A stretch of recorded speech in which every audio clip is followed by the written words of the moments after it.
दुनिया के सभी मजलूम भाइयों व बहनों, उम्मीद करता हूँ आप सभी लोग सेहतमंद होंगे। वो अपने काम में लगे होंगे। आज का टॉपिक है मेंटल हेल्थ से रिलेटेड। मेंटल हेल्थ मतलब जहनी सेहत, दिमागी तंदुरुस्ती। तो जहनी सेहत क्या है और जहन से रिलेटेड बीमारियां क्या हैं, इसी के बारे में हम बात करेंगे। तो हमारे समाज में जिस्मानी बीमारियों को तो कुछ हद तक तरजीह दी जाती है, लेकिन हमारा समाज आज भी जहनी बीमारियों को लेकर चुप्पी साधे रहता है, या यूं कहें ज्यादातर लोगों को जहनी बीमारियों के बारे में पता नहीं होता। जहनी बीमारियां आपके पूरे जिंदगी में काफी गहरे असर डालती हैं, पूरी जिंदगी को तहस नहस करके रख देती हैं, आपके जिंदगी के बुनियाद को हिला देती हैं। मेंटल हेल्थ किसी भी शख्स के रोजमर्रा की जिंदगी पर गहरा असर डालती। जब इंसान जहनी तौर पर मतलब मेंटली तौर पर सेहतमंद होता है तो उसका हर काम काफी अच्छे से होता है। लेकिन मेंटल हेल्थ रिलेटेड परेशानी होने पर शख्स पूरे दिन परेशान रहता है, अजीबोगरीब महसूस करता है और वो अपने काम में पूरी तरह से लगन के साथ नहीं कर पाता। ऐसे में जहनी बीमारियों से बचाव करना जरूरी। पहले समझते हैं कि मेंटल हेल्थ क्या होता है, ताकि जहनी बीमारियों को बखूबी समझ पाएं। किसी भी शख्स के मेंटल हेल्थ का संबंध उसकी इमोशनल, साइकोलॉजिकल और सामाजिक कैफियत से जुड़ा होता है। एक मेंटल हेल्थ सेहतमंद शख्स के सोचने, समझने, महसूस करने और काम करने की काबिलियत है। मेंटल हेल्थ जिंदगी के हर फेज, यानी चाहे वो बचपन हो, नौजवानी हो या जवानी हो या बुढ़ापा हो, हर उम्र में अहम रोल निभाता है। सेहतमंद शख्स तनाव को संभालने या तनाव से जूझने और जिंदगी से जुड़े हर परेशानी का सामना बड़े आसानी से या बड़े सहजता के साथ कर लेता है। जहनी सेहत एक ऐसी कैफियत या ऐसी स्थिति है जिसमें शख्स को अपनी काबिलियत का एहसास होता है। ऐसे में शख्स दूसरों के साथ पॉजिटिव एटीट्यूड के साथ बातचीत कर सकता है, साथ ही तनाव जैसी प्रॉब्लम से निपटने की काबिलियत रखता है। मेंटल हेल्थ अहम अहम इसलिए है क्योंकि इसके बिना पूरी जिंदगी के सभी काम गड़बड़ होते रहते। मेंटल हेल्थ आपकी काफी मदद करता है, जैसे कि तनाव से जूझने में, जिस्मानी तौर पर सेहतमंद रहने के लिए, लोगों से अच्छे रिश्ता बनाए रखने में, सामाजिक काम में कंट्रीब्यूशन देने में, प्रोडक्टिव काम करने में, अपनी काबिलियत को जानने में या मुख्तलिफ बीमारियों से बचने के लिए भी सेहत बहुत जरूरी होती। वैसे तो जहनी बीमारियां कई तरह की होती हैं, मसलन चिंता, एंजाइटी। अब मेंटल हेल्थ के रिलेटेड ये बीमारी जो एंजाइटी है, एंजाइटी की वजह से इंसान जो है वो काफी चिंतित रहता है, काफी खौफ में रहता है। तो एंजाइटी भी मेंटल डिसऑर्डर है। डिप्रेशन भी होता है। डिप्रेशन ऐसी जहनी कैफियत है जो आम उदासी या तकलीफ या दुख से अलग होती। इसमें शख्स को काफी दुख, गुस्सा, निराशा या फ्रस्ट्रेशन हो सकता है। एक बाइपोलर डिसऑर्डर होता है। बाइपोलर डिसऑर्डर को पहले मैनिक डिप्रेशन कहा जाता था। इस प्रॉब्लम से जूझ रहे शख्स को बारी बारी से मैनिया यानी कि एबनॉर्मली फीलिंग्स आती रहती, और इसको डिप्रेशन भी रहता है जो बाइपोलर डिसऑर्डर से जूझता है। ईटिंग डिसऑर्डर, ये भी एक मेंटल डिसऑर्डर है। यह डिसऑर्डर यह जिस शख्स को होता है वो शख्स या तो बहुत ज्यादा खाता है या तो बहुत कम खाता है। पोस्ट ट्रमेटिक डिसऑर्डर, यह मेंटल डिसऑर्डर किसी शख्स को तब होता है या तब घेरता है जब कोई ऐसे घटना उसकी जिंदगी में हो जाती है जिसकी वो उम्मीद नहीं करता। जैसे कि किसी तरह की लड़ाई हो जाए या किसी अपने की मौत हो जाए या बहुत खौफनाक एक्सीडेंट हो जाए, बहुत बुरी तरह एक्सीडेंट हो जाए। इसकी चपेट में आने वाला शख्स तनाव व खौफ महसूस करता है। सिजोफ्रेनिया और साइकोटिक डिसऑर्डर, यह एक संगीन जहनी बीमारी है। इसमें लोग ऐसी चीजों को देखने, सुनने और मतलब ऐसी चीज देखते सुनते हैं और उनमें यकीन करने लगते हैं जो हकीकत में जो वो चीजें होती ही नहीं। Attention deficit hyper activity disorder, यह बच्चों में पाई जाने वाली सबसे आम जहनी बीमारी। इससे जूझ रहा शख्स अपने अपने व्यवहार को कंट्रोल करने में उसको बहुत मुश्किल आती है, या वो अपने बिहेवियर को कंट्रोल करने में परेशान हो जाता है। एडिक्टिव डिसऑर्डर, इस डिसऑर्डर से किसी शख्स को शराब या ड्रग्स जैसी नशीली चीजों की लत लग सकती है। इस लत की वजह से इंसान की जान को भी जोखिम में उसकी जान भी जोखिम में जा सकती। पर्सनालिटी डिसऑर्डर, इस हालत में इंसान की पर्सनालिटी यानी बिहेवियर में पूरी तरह बदलाव हो जाता है। इससे जो शख्स जूझ रहा होता है, उस शख्स के सोचने, समझने, खाने पीने और सोने के वक्त में भी बदलाव होता है, जिससे उसके रिश्तों में भी, उस शख्स के रिश्तों में भी काफी इसके प्रभाव देखने को मिलते हैं। उस शख्स के रिश्तों में भी इसका प्रभाव देखने को मिल जाता है। इस शख्स को तनाव होना भी काफी आम बात है। जब व्यक्ति को पर्सनालिटी डिसऑर्डर हो जाता है तो तनाव होना ये कोई बड़ी बात नहीं है, आम बात है। यदि किसी को मेंटल हेल्थ से जुड़ी प्रॉब्लम होती है तो उनमें इसके सिम्टम पहले ही दिखाई देना शुरू हो जाते हैं। जैसे कि खाने या सोने की आदतों में बदलाव आपको दिखेगा। ऐसा शख्स अपने पसंदीदा लोगों या जो वो एक्टिविटीज करता था उससे दूरी बनाने लगता है। लो एनर्जी का एहसास होता है। शून्य महसूस करना, जैसे कि कुछ भी मायने नहीं रखता। अजीब सा दर्द महसूस होना, हेल्पलेस या निराश महसूस करना।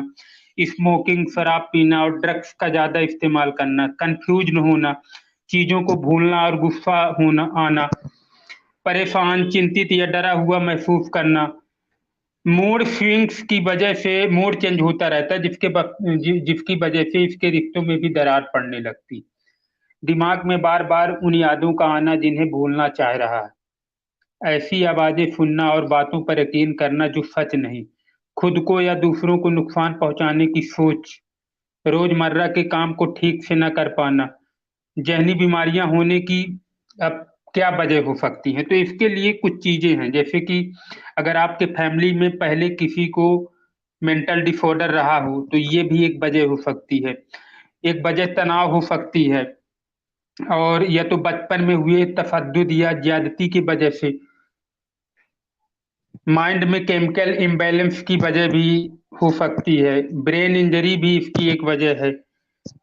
या किसी औरत को प्रेगनेंसी के दौरान वायरस व जहरीले केमिकल के कंटेक्ट में आने से भी हो सकता है। शराब और ड्रग्स का इस्तेमाल, कैंसर जैसी भयानक बीमारियों से जूझ रहे शख्स को भी मेंटल डिसऑर्डर हो सकता है। अकेलापन महसूस करने, ये सभी जो हैं ये रीजन है, वजह है जिसकी वजह से किसी भी शख्स को मेंटल डिसऑर्डर का शिकार होना पड़ता है। मेंटल हेल्थ को बनाए रखने के लिए कई तरीकों को आजमाया भी जा सकता, जैसे कि एक्सरसाइज। एक्सरसाइज करने से फिजिकल एक्टिविटीज की वजह से तनाव व डिप्रेशन कम होता है। साथ ही यह मूड में सुधार करने का भी काम कर सकता। इसलिए फिजिकल व मेंटल हेल्थ के लिए एक्सरसाइज करना बहुत जरूरी। आप मेडिटेशन भी कर सकते हैं। मेडिटेशन में माइंड और बॉडी का अभ्यास किया जाता है। इसमें ध्यान को कंसंट्रेटेड करने के लिए कुछ एक्टिविटीज की जाती, मतलब ध्यान भी अलग अलग तरह का होता है। इससे मेंटल हेल्थ बेहतर हो सकता है। मेडिटेशन के कई तरीके होते हैं जिसे डेली रूटीन में शामिल किया जा सकता है। इनमें माइंडफुलनेस मेडिटेशन और ट्रांसडेंटल मेडिटेशन भी शामिल है। ये दोनों ध्यान करने की तकनीक है जिनके जरिए से माइंड को शांत रखा जा सकता है। रिलैक्सेशन तकनीक, एक्सरसाइज के जरिए से पूरी बॉडी को आराम दिया जा सकता है। इस तकनीक के मदद से ब्लड प्रेशर और मांसपेशियों में तनाव व मेंटल तनाव को कम करने में मदद मिल सकती है। इससे मेंटल हेल्थ भी बेहतर हो सकता है। आप लिख के भी अपने तनाव को कम कर सकते हैं। लिखना, राइटिंग भी एक अच्छी मतलब मददगार हो सकती है। कई सारी चीजों को दिमाग में रखने से टेंशन हो सकती, इससे मेंटल हेल्थ धीरे धीरे बिगड़ने लगता है। ऐसे में राइटिंग की मदद से चीजों को दिमाग से निकालने से माइंड को हल्का महसूस हो सकता है। इससे मूड बेहतर करने में भी मदद मिल सकती। टाइम मैनेजमेंट स्ट्रेटजी भी अपना के आप अपने कामों को टाइम से करके भी आपको काफी मदद मिलेगी इन चीजों से निकलने में। और जो सबसे अहम बात है, दोस्तों और फैमिली मेंबर्स के साथ वक्त बिताना। मेंटल हेल्थ को बेहतर रखने में दोस्तों और फैमिली मेंबर्स का अहम रोल होता है। सोशल सपोर्ट और लोगों से मजबूत रिश्ता होने पर इंसान अपने दिमाग की सारी बातें खुलकर एक दूसरे के साथ करता है, जिससे उसको काफी रिलैक्स मिलता है, जिससे मेंटल हेल्थ बेहतर रह सकता है। साथ ही तनाव व चिंता से भी निजात मिलेगी। तो इस तरह आप देखेंगे कि किसी भी शख्स को जिसको मेंटल डिसऑर्डर हो जाता है तो वो अपने आप को इन चीज़ों के जरिए, जो चीज़ें जैसे एक्सरसाइज है, मेडिटेशन है, रिलैक्सेशन है, इनके जरिए जो है वो निजात पा सकता है या राहत पा सकता है। तो मैंने आपको जहनी सेहत मतलब जो मेंटल हेल्थ है और इसके क्या प्रॉब्लम्स हैं, इसके क्या मसाइल हैं, जहनी सेहत क्या होती है। तो जैसा कि मैंने बताया कि जहनी सेहत मतलब कि जिंदगी के तमाम जो तमाम जैसे कि जिस्मानी, जहनी, जज्बाती और रूहानी, इन सभी फील्ड्स में आप एक बैलेंस तलाश करना। इससे मुराद जिंदगी से लुत्फो अंदाज होने और रोजमर्रा जिंदगी के जो प्रॉब्लम है उनसे जो है उनकी जिम्मेदारी, उनका उत्तरदायित्व, रिस्पॉन्सिबिलिटी निभाने की काबिलियत से। तो ये जिंदगी में किसी को भी हो सकता है। तो मैंने ये मेंटल हेल्थ और मेंटल डिसऑर्डर से रिलेटेड कुछ बातें आपको बताई, फिर कभी इससे रिलेटेड गहरी बातें करेंगे। ये जो मैंने बातें बताई हैं ये WHO की वेबसाइट से मैंने ये बातें ली हैं।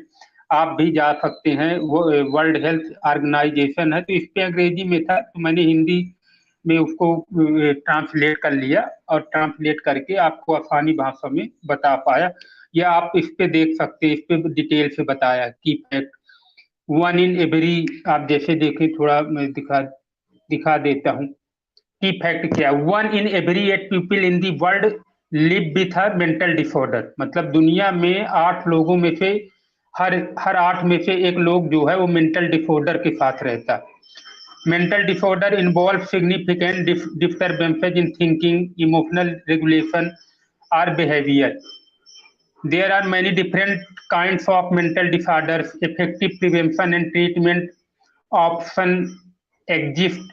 Most people do not have access to effective care. तो ये आप देखेंगे, इस पे पूरी चीजें डिटेल के साथ लिखी हैं, तो आप जाके इस पे अपनी और गहराई के साथ जानकारी ले सकते हैं। Bipolar disorder, post traumatic stress disorder, schizophrenia, eating disorder, मैंने बाकी सभी चीजें बता दी हैं। आपको डिटेल से पढ़ना हो आप WHO की वेबसाइट में जाके आप डिटेल के साथ पढ़ सकते हैं। और मैं भी आप जब आने वाले वक्त में देखूंगा एक वेबसाइट मैं भी बनाऊं, तो मैं जो हिंदी में लिखता हूँ या उर्दू में लिखता हूँ तो उसको मैं उस वेबसाइट में डालूं, जिससे हिंदी भाषी या उर्दू समझने वाले लोगों को आसानी हो, जो लोग अंग्रेजी नहीं समझ पाते या उनको अंग्रेजी में लिखे हुए कंटेंट पढ़ने में मुश्किल आती है, तो मैं उनके लिए हिंदी या उर्दू का इंतजाम आने वाले वक्त में करूंगा। जैसे ही ये चैनल थोड़ा आगे आप लोगों का प्यार मिलेगा। तो दोस्त, तब तक के लिए दुनिया के सभी मजलूम भाई जिंदाबाद। फिर एक नए टॉपिक के साथ हम हाजिर होंगे। तब तक के लिए दुनिया के सभी